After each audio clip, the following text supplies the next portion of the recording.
దేవునికి స్తోత్రం. మీ అందరికీ వందనాలు. ఈ దినం కొరకు ఏర్పరచబడినటువంటి లేఖన భాగము అపోస్తుల కార్యము 3వ అధ్యాయము 13వ వచనము చదువుకుందాం. అబ్రహాము, ఇస్సాకు, యాకోబు అను వారి దేవుడు అనగా మన పితరుల దేవుడు తన సేవకుడైన యేసును మహిమపరిచి ఉన్నాడు. మీరాయనను అప్పగించితిరి. పిలాతు ఆయనను విడుదల చేయుటకు నిశ్చయించినప్పుడు మీరు ఆయన ఎదుట ఆయనను నిరాకరించితిరి. ఆమేన్. దేవునికి స్తోత్రం. హల్లెలూయా, హల్లెలూయా. మన ప్రభువును ప్రియరక్షకుడైనటువంటి యేసుక్రీస్తు ప్రశస్తమైన నామములో ఆయన హెచ్చవలసి ఉన్నది. హీ మస్ట్ ఇంక్రీజ్ అనేటువంటి అనుదిన ఆత్మీయ కార్యక్రమ వీక్షకులైన ఆత్మీయ బంధువులైన మీ అందరికీ నా హృదయపు లోతులో నుంచి ప్రత్యేకమైనటువంటి వందనాలు తెలియజేస్తున్నాను. వందనాలండి. షాలోమ్, మారనాథ, హల్లెలూయా. పెద్దలకి, చిన్నలకి, సహోదరి సహోదరులకి, అంకుళ్ళకి, ఆత్మీయ తల్లిదండ్రులకి మీ అందరికీ ప్రత్యేకమైన వందనాలు తెలియజేస్తున్నాం. మనందరం ఒక కుటుంబం. You are one family, one body. క్రీస్తు శరీరములో మనం అవయవాలమై ఉన్నాం. ఇటువంటి ఐక్యతా భావన, ఇటువంటి యూనిటీ అనేటువంటి కాన్సెప్ట్ మిగతా ఎక్కడా లేదు. మనందరం ఒక్క శరీరం. You are one family. మనము పరజనులం కాదు, మనము అందరము ఏక పట్టణస్థులమై ఉన్నాం. We are all one. వేరువేరు పనుల నిమిత్తమే మనం వేరువేరు అవయవాలుగా మార్చబడి ఒక్క దేహములో అమర్చబడ్డాం. మనల్ని ఆయన అమర్చాడు. వెలుపల ఉన్న వాళ్ళని లోపలికి తీసుకొచ్చి తోటలో మంచి ఒలీవ మొక్కతో అంటుకట్టబడ్డాం. పెనవేసుకొని పోయాం. అటాచ్మెంట్. అక్కడి నుంచి సారాన్ని పొందుకుంటున్నాం, శక్తిని పొందుకుంటున్నాం, లవణాలని పొందుకుంటున్నాం. ప్రతిదీ మనం అక్కడి నుంచి పొందుకుంటున్నాం. దేవుని స్తోత్రం. హల్లెలూయా. ఈ సమయంలో మనం దేవుని వాక్యాన్ని ధ్యానించుకుందాం. దయచేసి జ్ఞాపకం చేసుకోండి. శాంతి టీవీ నెల్లూరు పైన రాసింది శాంతి టీవీ నెల్లూరు అనే ఛానల్ సబ్స్క్రైబ్ చేసుకోండి. అంతేకాకుండా జిఎంసి సంతోష్ నెల్లూరు, జిఎంసి అంటే Gideon machine church, Santosh Nellore అనేటువంటి ఛానల్ సబ్స్క్రైబ్ చేసుకోండి. అంతేకాకుండా హీ మస్ట్ ఇంక్రీజ్ అనేటువంటి ఆ అకౌంట్కి, ఫేస్బుక్ అకౌంట్కి మీరు ఫ్రెండ్ రిక్వెస్ట్ పంపించినట్లయితే ఆ ఫ్రెండ్ రిక్వెస్ట్ యాక్సెప్ట్ చేయబడుతుంది. ఎందుకు అని అంటారేమో. ఫేస్బుక్ ద్వారా లేదా మెసెంజర్ ద్వారా చాటింగ్ కోసం కాదు. దాని ద్వారా ప్రతి ఆదివారము మా స్థానిక సంఘంలో నేను ఇచ్చేటువంటి సందేశం, ఇంచుమించు ఆదివారం ఉదయము మీరు మీ స్థానిక సంఘానికి వెళ్ళి ఉంటారు కాబట్టి అదే సమయంలో అక్కడికి వెళ్ళు, అక్కడి నుంచి కూడా ఇది చూడమని కాదు, అక్కడికి వెళ్లకుండా ఇంట్లో ఉండి దాన్ని చూస్తూ ఉండమని కాదు.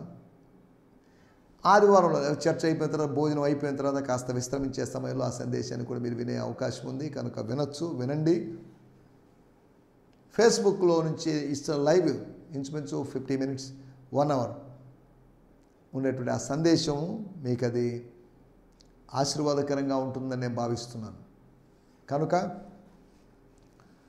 ఈ విషయాలన్నీ దయచేసి అనగా 3 విధాలుగా, ఒకటి శాంతి టీవీని సబ్స్క్రైబ్ చేసుకోవడం ద్వారా, జిఎంసి సంతోష్ నెల్లూరు అనేటువంటి ఛానల్ సబ్స్క్రైబ్ చేసుకోవడం ద్వారా ఓల్డ్ మెసేజెస్ అనగా ప్రభు కృపను బట్టి 2020 సంవత్సరం, 2021, 2022 3 సంవత్సరాలు యోహాను సువార్త నుంచి ధ్యానాలు అందించడానికి ప్రభు సాయం చేశాడు.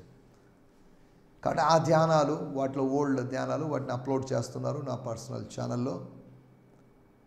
తర్వాత ఎలాగో శాంతి టీవీలో వేరు మెసేజ్లు ఉంటాయి, వేరు దేవజనులు వారు వాక్యాలు బోధిస్తుంటారు. ఆ మెసేజ్లు మీరు అప్లోడ్ అవుతున్న మెసేజ్లు మీరు చూడొచ్చు. స్తోత్రం. అంతేకాకుండా ఫేస్బుక్ లైవ్లోని ఓన్లీ సండే మెసేజ్. ప్రతిరోజు లైవ్ ఇవ్వాలన్నా అది మీకు చూడడం కష్టమవుతుంది. నాకు వేరు ప్రదేశాల్లో కార్యక్రమాలకు వెళ్ళాల్సిన అవసరం ఉంది కనుక. స్తోత్రం. కనుక దేవుని వాక్యం దొరికే సమయంలో పొందుకుందాం. ఒకరోజు దొరకని సమయం ఒకటి వస్తుంది. బాగా పండిన సంవత్సరాలు యోసేపు కాలంలో కొన్ని ఉన్నాయి, పండనటువంటి సంవత్సరాలు ఉన్నాయి. పండిన 7 సంవత్సరాల కాలము, పండని 7 సంవత్సరాల కాలము, 14 సంవత్సరాల కాలం అనగా ఇంచుమించు 30 సంవత్సరాలప్పుడు రూలింగ్లో ఉన్నాడు. 44 సంవత్సరాలప్పుడు కూడా తాను అధికారంలో ఉన్నాడు. ఈ 44 సంవత్సరాల వయసులో ఒక ఫరోని ఆయన చూశాడు. ఫరో ఆయన గతించిపోయాడు, అది వేరే విషయం. ఎందుకు చెప్తున్నా ఇవన్నీ చారిత్రాత్మకంగా బైబిల్ చెప్పబడింది. ఇది కట్టుకథ కాదు, పిట్టకథ కాదు, హిస్టరీ. ఈ హిస్టరీలోని పాఠాలు అట్ ప్రజెంట్ మనకు పనికి వస్తాయి. తద్వారా మన ఫ్యూచర్ని మనం బ్రైట్గా మార్చుకోవడానికే ఈ పాస్ట్ స్టోరీస్ని దేవుడు మనకు ప్రజెంట్లో ఇచ్చాడు అనే సంగతిని మీకు గుర్తు చేస్తున్నాను. దేవుని స్తోత్రం, హల్లెలూయా. నిన్నటి ఎపిసోడ్లో మనం ఏం మాట్లాడుకున్నాం అనే దాని గురించి కొద్దిగా ఆలోచించుకొని తర్వాత కార్యక్రమంలో మనం ముందుకు సాగుదాం. నిన్నటి ఎపిసోడ్లో స్తుతించినటువంటి కొన్ని సందర్భాలు, ఒక 5 సందర్భాలు, ఏం చేస్తూ స్తుతించారు అనేటువంటి సందర్భాలు, ఒక 5 సందర్భాలు నేను మీకు జ్ఞాపకం చేశాను. స్తోత్రం. 1, వాడు దిక్కున లేచి నిలిచి నడిచెను, నడుచుచు గంతులు వేయచ్చు. తర్వాత దేవుని స్తుతిస్తూ, స్తోత్రం, వాడు వారితో కూడా దేవాలయంలోనికి వెళ్ళాను. అనగా వారు కూడా స్తుతిస్తూ వెళ్ళుండొచ్చు. లేదంటే వారితో కూడా ఎందుకు నువ్వు గంతులు వేయడం, ఎందుకు మేమెవరు గంతులు వేయడం లేదే అని వాళ్ళు అడ్డగించే అవకాశం ఉందేమో. వాళ్ళు నడుస్తున్నారు, వీడు నడుస్తున్నాడు. కాకపోతే వాళ్ళందరూ కలిసి నడుస్తున్నారు, వీడు మాత్రమే గంతులు వేస్తున్నాడు. అందరూ గంతులు వేయలేరు, వృద్ధులు గంతులు వేయలేరు. వీళ్ళు నడవడమే కష్టమైనప్పుడు ఇంకా గంతులు ఏం వేస్తారు? గంతులు వేయచ్చు అనగా నాట్యం ఆడుతూ. ఆ రోజుల్లో, ఆనాటి దినాల్లో నాట్యాలు ఉన్నాయి, డ్యాన్సెస్ ఉన్నాయి. తప్పిపోయిన కుమారుడు తిరిగి వచ్చినప్పుడు నాట్యం ఉంది అక్కడ. హేరోదు యొక్క జన్మదిన సందర్భంలో నాట్యం ఉంది. దేవుని స్తోత్రం. దావీదు నాట్యం చేశాడు, మనకందరికీ తెలిసిందే. సరే, ఇప్పుడు నాట్యం గురించి కాదు మనం ఆలోచించేట్టు మాట. స్తోత్రం. స్తుతించడం, వాడు గంతులు వేస్తూ స్తుతించాడు. తర్వాత రెండో పాయింట్గా లేదా రెండో విషయంగా 9వ వచనంలో వాడు నడుచుచూ దేవుని స్తుతిస్తూ. స్తుతించుట ప్రజలు కొందరని కాదు, ప్రజలందరూ చూశారు, చూసి ఊరుకోలేదు, విస్మయం పొందారు, ఆశ్చర్యం పొందారు. It's really a great thing అండి. ఎలా జరిగింది? ఇది బై మిస్టేక్ జరిగింది కాదు, ఏదో యాక్సిడెంటల్గా జరిగింది కాదు, ఏదో బై లక్ జరిగింది కాదు. No luck, bad luck, good లక్లు అనేవి లేవు. ఇవన్నీ మన ఊహలు మాత్రమే. స్తోత్రం, హల్లెలూయా. దేవుని చిత్తము అంతవరకే, కానీ దేవుని బిడ్డలు గుడ్ లక్ బ్యాడ్ లక్లు ఏం లేవు. స్తోత్రం. కాకపోతే బెస్ట్ ఆఫ్ లక్ అండి, గుడ్ లక్ అండి, అయ్యో బ్యాడ్ లక్ అండి అని అంటారు, అంతవరకే. కానీ కొన్ని సంవత్సరాల క్రితం ఒక భిక్షగాన్ని అడిగాను, బాబు పుణ్యం ఉంటుంది ధర్మం చేయండి అన్నారు. ఏంటి పుణ్యం అంటే, ఆ భగవంతుడు మేలు చేస్తాడు. అది ఏ భగవంతుడు? ఎందుకు మేలు చేస్తాడు? నేను ఇచ్చినట్టు ₹1కో ₹2కో ఆయన మేలు చేస్తాడా ఏంటి? అయినా మేలు చేస్తే నాకు చేస్తాడుగా, నీకు చేయడుగా, నీకు మేలు కావాలిగా అని ఇలా మాట్లాడుతునేసరికి అవన్నీ తను ఆ విషయాలన్నీ అర్థం చేసుకోలేకపోయాడు. ఎందుకు చెప్తున్నానంటే, చాలాసార్లు మనం తెలియకుండానే కొన్ని మాటలు ఉపయోగిస్తుంటాం, తెలియకుండానే కొన్ని అనుభవాల గురించి మనం మాట్లాడుతుంటాం, అనుభవించకుండానే ఆ మాటను మనం ప్రస్తావిస్తుంటాం. వీడి యొక్క ఆనందానికి అవధులు లేవు. స్తోత్రం. వాడి దుఃఖాన్ని, వాడి యొక్క దేహ సంబంధమైన వ్యాధిని దేవుడు నాట్యంగా మార్చాడు. మన కన్నీటిని దేవుడు నాట్యంగా మారుస్తాడు. స్తోత్రం, హల్లెలూయా. అల్ట్రా స్లో మోషన్ ఒక కెమెరా ఒకటి ఉంది. ఆ కెమెరాలో రైన్ డ్రాప్స్ యొక్క ఫోటో తీశారు. డాన్సర్స్ నిలబడినట్టుగా ఉన్నాయి చినుకులు, రైన్ డ్రాప్స్. ఎందుకు చెప్తున్నానంటే, నాట్యపు అనుభవం. స్తోత్రం. మహమయము నాటకమంత వింతైనదా అని పరమగీత గ్రంథంలో కనిపిస్తుంది. మహనయము నాటకం అని ఉంది, కొన్ని తర్జుమాలో ద డ్యాన్స్ ఆఫ్ మహనయం. ద డ్యాన్సా డ్రామానా అనే దానిలో మనం వెళ్ళలేదు, మనకు అది విషయం కాదు. నేను ఇక్కడ డ్యాన్స్ అనేది వచ్చింది కాబట్టి ఆ ప్రస్తావన తీసుకొచ్చాను. వాడు నడుచుచూ స్తుతించాడు. అనగా స్తుతించడానికి ఎప్పుడో మోకరించో లేకపోతే ఒకే చోట ఉండి స్తోత్రం చెప్తా ఉండొచ్చు అని కాదు. లేదా ఏదైనా జపమాలను పెట్టుకొని వాటి యొక్క ఉన్నటువంటి ఆ బీట్స్ని కదిలిస్తూ, అనగా వాటి యొక్క ఏమంటారు వాటిని, ఆ బీట్స్ని లేకపోతే వాటిని ఆ పూసల్ని కదిలిస్తూ స్తోత్రం చెప్తూ ఏదో మంత్రం చెప్పిస్తూ చేయడమని కాదు. యాంత్రికంగా జరిగే దాని గురించి కాదు నేను మాట్లాడేది, ఆచార సంబంధంగా జరిగే దాని గురించి నేను మాట్లాడలేదు. ఆరాధన అనేది ఆత్మ సంబంధమైంది, ఆరాధన అనేది ఉద్రేకపూరితమైంది కాదు. దేవుని స్తోత్రం, హల్లెలూయా. మూడో విషయము, వాళ్ళు స్తుతించారు. ఎలా స్తుతించారంటే రొట్టె విరుచుచు. ఒక రొట్టె విరిచేవాళ్ళు ఉంటే స్తోత్రం చెప్పేవాళ్ళు ఉన్నారు. ఒకతను రాయి పెడుతున్నప్పుడు కొంతమంది కేకలు వేసేవాళ్ళను, కృప కలుగునుగాక, ఈ రాయి పెట్టే కృప కలిగింది, మరో రాయి పెట్టే కృప కలగాలి, మరో రాయి పెట్టే కృప కలగాలి. అలాగా ఇలా రాళ్ళు పెట్టే కృప కలుగుతున్నప్పుడు కృప కలిగి ఆ కట్టడం పూర్తి అయిపోయింది. పాడైపోయినటువంటి దేవాలయం గురించి నేను మాట్లాడుతున్నాను.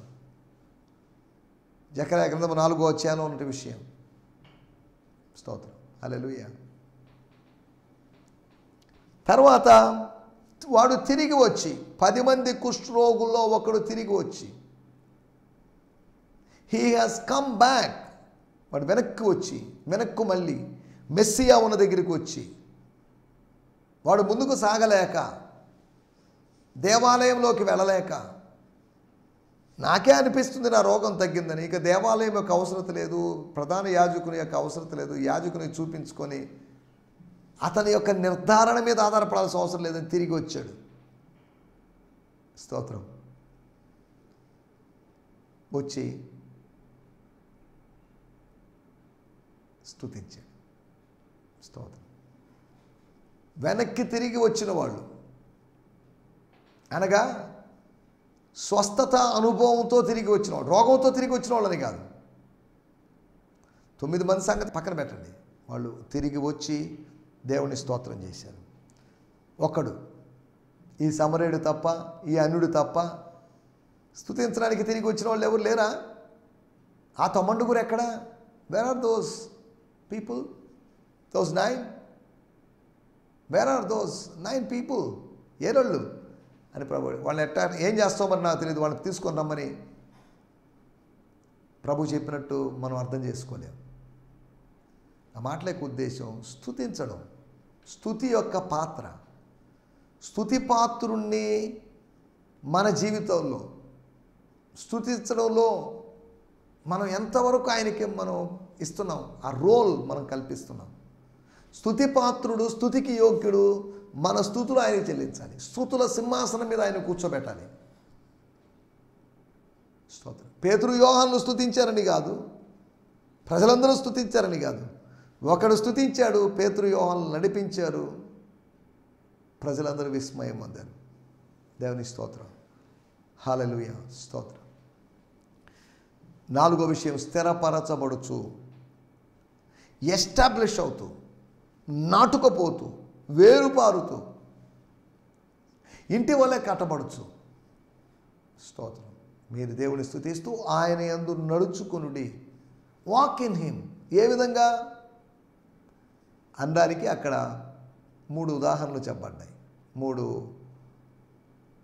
ఎగ్జాంపుల్స్, లేకపోతే 3 పోలికలు చెప్పబడ్డాయి. ఇప్పుడు వాటిలోకి వెళ్ళలేదు. వీటి గురించి మనం గత ఎపిసోడ్లో ఆలోచించుకున్నాం. మన సమయం కొద్దిగా ఉంది కనుక మనం ఈ దిన ధ్యానం కొరకై అపోస్తుల కార్యములు 3వ అధ్యాయం 13వ వచనం. అబ్రహాము, ఇస్సాకు, యాకోబు అనవారి దేవుడు, అనగా మన పితరుల దేవుడు తన సేవకుడైన యేసును మహిమపరిచి ఉన్నాడు. మీరు ఆయనను అప్పగించితిరి. పిలాతు ఆయనను విడుదల చేయుటకు నిశ్చయించినప్పుడు మీరు అతని ఎదుట ఆయనను నిరాకరించితిరి. దేవుని స్తోత్రం, హల్లెలూయా. అబ్రహాము దేవుడు, ఇస్సాకు దేవుడు, యాకోబు దేవుడు, అనగా మన పితరుల దేవుడు. ఏంటి ఇలా వ్యత్యాసంగా చదువుతున్నారంటారేమో. మూల భాషలో అలాగే ఉందట. అబ్రహాము దేవుడు, ఇస్సాకు దేవుడు, యాకోబు దేవుడు. లేకపోతే ఈ మూడింటిని కలిపి అబ్రహాము, ఇస్సాకు, యాకోబు అనువారి దేవుడు. స్తోత్రం. అబ్రహాము భార్య దేవుడే, ఇస్సాకు భార్య దేవుడే, యాకోబు భార్య దేవుడే. యాకోబు దేవుడు అనే దాంతో ఆగిపోలేదు ఆయన.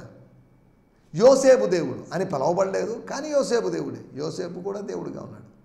అబ్రహాము, ఇస్సాకు, యాకోబుల దేవుణ్ణే మిగతా వాళ్ళు, తర్వాత వచ్చిన వాళ్ళు, పితరులు అనబడిన వాళ్ళు సేవించారు. స్తోత్రం. అరణ్య యాత్రలో ఉన్నటువంటి పితరులు కూడా ఈయన్నే స్తుతించారు. స్తోత్రం. 3వ అధ్యాయము 13వ వచనం నేను చదువుతున్నాను. The God of our ancestors, the God of Abraham, Isaac and Jacob has done this. ఆయన చేశాడు ఈ పని. ముగ్గురు దేవుళ్ళు చేశారని కాదు. అబ్రహాము దేవుడు మరియు ఇస్సాకు దేవుడు మరియు యాకోబు దేవుడు చేశారు ఇదని కాదు. అబ్రహాము దేవుడైన same God, the triune God has done this, for he has glorified his servant Jesus, the one you denied to Pilate's face when he decided to release him, and you insisted that he be crucified. స్తోత్రం. వాడుక భాషలో అబ్రహాము, ఇస్సాకు, యాకోబుల దేవుడు, మన వంశీయుల దేవుడు, తన సేవకుడైన యేసును మహిమపరిచాడు. మీరు ఆయన్ని అధికారులకు అప్పగించారు. పిలాతు ఆయనను విడుదల చేయాలని నిశ్చయించినప్పుడు మీరు పిలాతు ముందు యేసును నిరాకరించారు. స్తోత్రం. హల్లెలూయా. ఇక్కడ మనం ఆలోచిస్తున్నట్టు మాటలు. స్తోత్రం, స్తోత్రం. 3వ అధ్యాయము 13వ వచనాన్ని మనం చదువుకున్నాం. మీరు నిరాకరించారు. అజ్ఞానపు క్రియలు, అది మన టైటిల్. అవివేకపు క్రియలు, పక్వత లేనటువంటి క్రియలు, పనులు. 4 పనుల గురించి మీకు జ్ఞాపకం చేయబోతున్నాను. Foolish things. ఏంటి ఆ ఫూలిష్ థింగ్స్? 3వ అధ్యాయం 17వ వచనంలో చూస్తే, సహోదరులారా, మీరును మీ అధికారులు తెలియక చేస్తారని నాకు తెలుసును.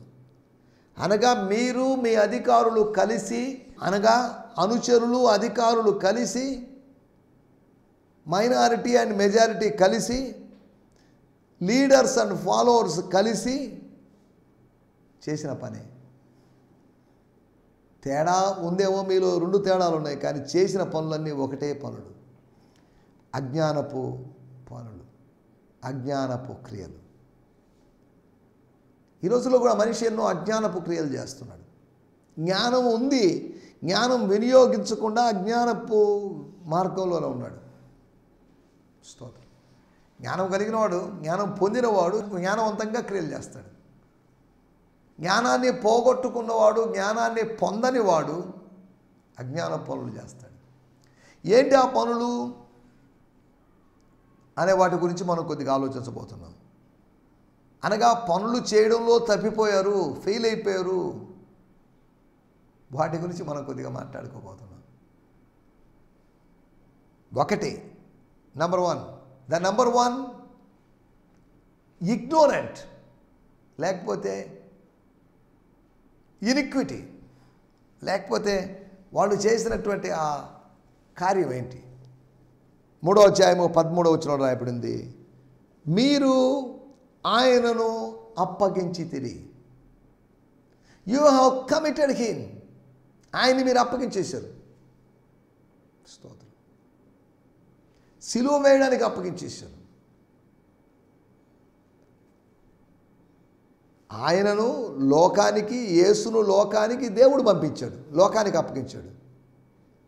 లోకములో ఉన్నవాళ్ళు, శిష్యులలో ఒకడైన వాడు యూదా ఇస్కరియోతు అనబడినవాడు ఆయన్ను అప్పగించాడు.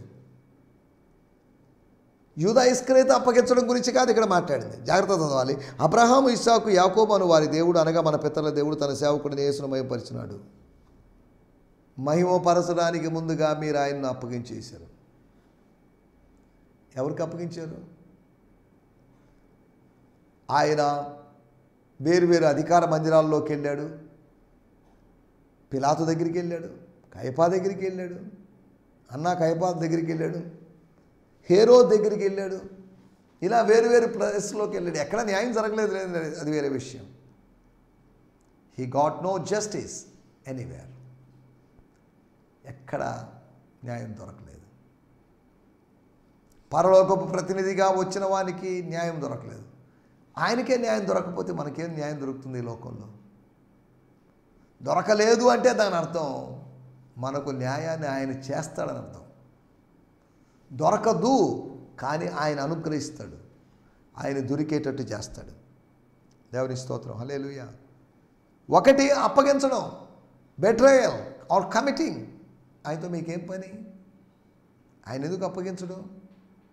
సిలువ వేయడానికి అప్పగించడం ఏంటిది? మీరు ఎంత అప్పగించినా, మీరు ఎంతమంది అప్పగించినా, ఎన్ని వేల మంది అప్పగించినా, ఎవరికి అప్పగించినా స్తోత్రం. ఒకటి మాత్రం గుర్తుపెట్టుకోండి, దేవుడు ఆయన్ను మహిమపరిచాడు. స్తోత్రం. మీరు అవమానపరిచారు కానీ ఆయన ఘనపరిచాడు. స్తోత్రం. మనం అవమానపరచవచ్చు, మనం ఆయన విలువ ఏంటో తెలియకుండా ఆయన అవమానపరచవచ్చు, అప్పగించవచ్చు. కానీ ఆయన తన ఆత్మను తండ్రికి అప్పగించుకున్నాడు, తండ్రి చేతికి అప్పగించుకున్నాడు. స్తోత్రం, హల్లెలూయా. అజ్ఞాన క్రియలు నంబర్ 1 అప్పగించడం. రెండవ అజ్ఞాన క్రియ 3వ అధ్యాయము 13వ వచనం. నిరాకరించితిరి. పిలాతు అనేటువంటి వ్యక్తి ప్రయత్నం చేశాడు, ఆయన ప్రయత్నాలు విఫలమైపోయినాయి. అది మనకందరికీ తెలిసిన విషయమే. యోహాను సువార్త 19వ అధ్యాయంలో అతని ఎదుట ఆయనను నిరాకరించితిరి. పిలాతు ముందు, అన్యుడైనటువంటి పిలాతు ముందు, అధికారి ముందు మీరు ఆయన్ను నిరాకరించితిరి. నిరాకరించితిరి అంటే నిరాదరణకు గురి చేశారని అర్థం, అనగా స్వీకరించలేదు అని అర్థం. You have rejected him. స్తోత్రం. అనగా దాని అర్థం అంగీకరించలేదు అని అర్థం. స్తోత్రం. ఒకటి అప్పగించడం, రెండోది అంగీకరించకపోవడం. ఆయన తన స్వకీయుల యొద్దకు వచ్చిన వారు ఆయన అంగీకరించలేదు. అంగీకరిస్తే మీకు వచ్చే నష్టం ఏంటి? అంగీకరిస్తే ఆశీర్వాదమేగా. అంగీకరించకపోవడం వల్ల అర్థం వచ్చిందేమో కానీ అంగీకరిస్తే నష్టం లేదు. ఆయన అంగీకరిస్తే మీకు ఆశీర్వాదం, మనకు ఆశీర్వాదం. నేను ఆయన అంగీకరించాను, నాలాగా కొన్ని లక్షల మంది, కోట్ల మంది అంగీకరించారు, వారందరికీ ఆశీర్వాదం. స్తోత్రం. నమ్మని వానికి, నమ్మి బాప్తిజం పొందినవాడు రక్షింపబడును, నమ్మని వారికి శిక్ష విధించబడును. నమ్మనివాడు బాప్తిజం తీసుకోడు, బాప్తిజం తీసుకునేవాడు, నమ్మకుండా బాప్తిజం తీసుకోకుండా ఉన్నవాడు, ఆజ్ఞకు అవిధేయుడైన వాడు అనర్థానికి గురవుతాడు, శిక్షకు గురవుతాడు. స్తోత్రం. మనం ఇక్కడ ఆలోచిస్తున్న మాటలు, ఒకటి ఆయన అప్పగించడం, అది అజ్ఞానపు క్రియ. రెండోది ఆయన అంగీకరించకపోవడం, అజ్ఞానపు క్రియ. 3వ అధ్యాయము 14వ వచనం, 3వ విషయాన్ని నేను మీకు జ్ఞాపకం చేస్తాను. మీరు ఎస్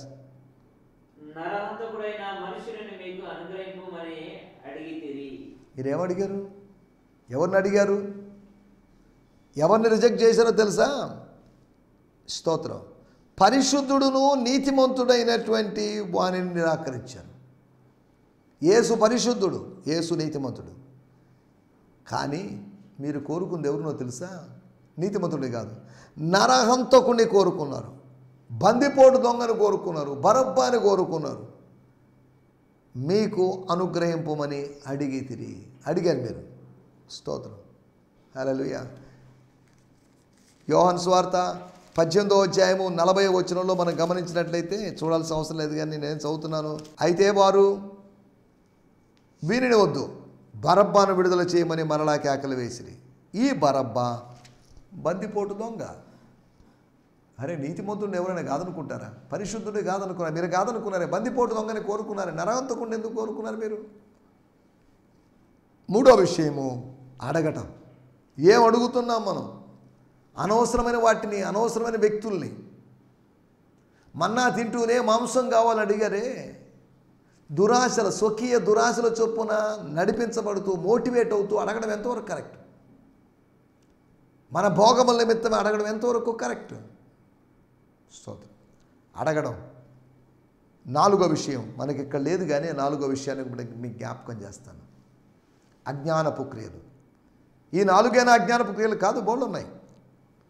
ఒకటి అప్పగించడం, రెండోది అంగీకరించకపోవడం, మూడోది అడగటం, నాలుగోది యోహాను సువార్తలోకి వెళ్తే 19వ అధ్యాయము పక్కనే ఉంది కాబట్టి స్తోత్రం 15వ వచనంలో మనం గమనిస్తే, అందుకు వారు ఇతన్ని సంహరించుము అని సిలువ వేయుము అని కేకలు వేయించిరి.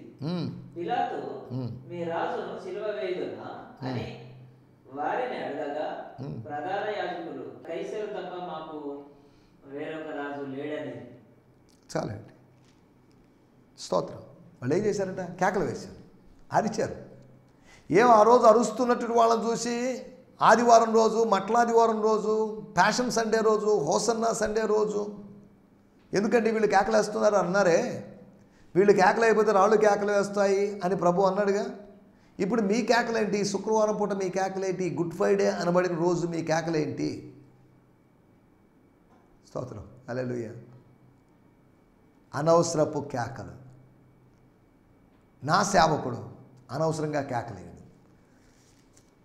కేకలు వేసేది ఎవరు అంటే సేవకుడు కానివాడు కేకలేస్తాడు. అనవసరమైన కేకలు, రెంకలు వేసేది. యేసు ప్రభుని గురించి రాయబడింది మత్తయి సువార్త 12వ అధ్యాయంలో రాయబడింది. నా సేవకుడు ఎలా ఉంటాడు అంటే, స్తోత్రం, 12వ అధ్యాయం 19వ వచనంలో రాయబడింది, ఈయన జగడమాడ్డు, కేకలు వేయుడు, వీధుల్లో ఆయన శబ్దం ఎవరికి వినబడదు, విజయమొందుటకు న్యాయవిధిని ప్రబలం చేయ వరకు. సరే, మనం వాటిలోకి వెళ్ళలేదు. కేకలు వేయుడు. వీళ్ళు కేకలు వేశారు. అపవాది యొక్క జనాంగం, అపవాది యొక్క అనుచరులు, బాప్తిసం ఇచ్చి యోహాను చెప్పినట్లుగా సర్పసంతానం అరవడం, మౌనంగా ఉండడం కాదు, అరవడం. ఈ అజ్ఞానపు క్రియలు, 4 అజ్ఞానపు క్రియలు జ్ఞాపకం చేశాను. ఒకటి అప్పగించడం, రెండోది అంగీకరించకపోవడం, మూడోది మనం ఆలోచించిన విషయము అడగటం, నాలుగోది అరవటం, స్క్రీమింగ్, షౌటింగ్. వారి కేకలే గెలిచెను అని ఒక చోట సువార్తల్లో రాయబడింది. కాబట్టి అజ్ఞానపు క్రియల్లో ఉన్నావా? అజ్ఞానపు క్రియల్లో నుంచి ఆత్మ సంబంధమైన జ్ఞానపు క్రియల్లోకి, దైవ జ్ఞానపు క్రియల్లోకి రావడానికి ప్రభు మనకందరికీ సహాయం చేయనుగాక. ఆమేన్, హల్లెలూయా, హల్లెలూయా. మీ అందరికీ వందనాలు. ఈ సందేశము మీకు ఆశీర్వాదకరంగా ఉందని నమ్ముచున్నాము. ప్రార్థనా అవసరతల కొరకు మమ్మల్ని సంప్రదించవలసిన మా చిరునామా గిద్యోన్ మిషన్ చర్చ్, 6వ వీధి, శాంతినగర్, నెల్లూరు 4, ఆంధ్రప్రదేశ్. పిన్ 524004. మా ఫోన్ నంబర్లు 7036443613 మరి ఒక నంబర్ 9392293010. మా ఈమెయిల్ ఐడి gfihmi2015@gmail.com. దేవుడు మిమ్మును ఆశీర్వదించునుగాక. ఆమేన్.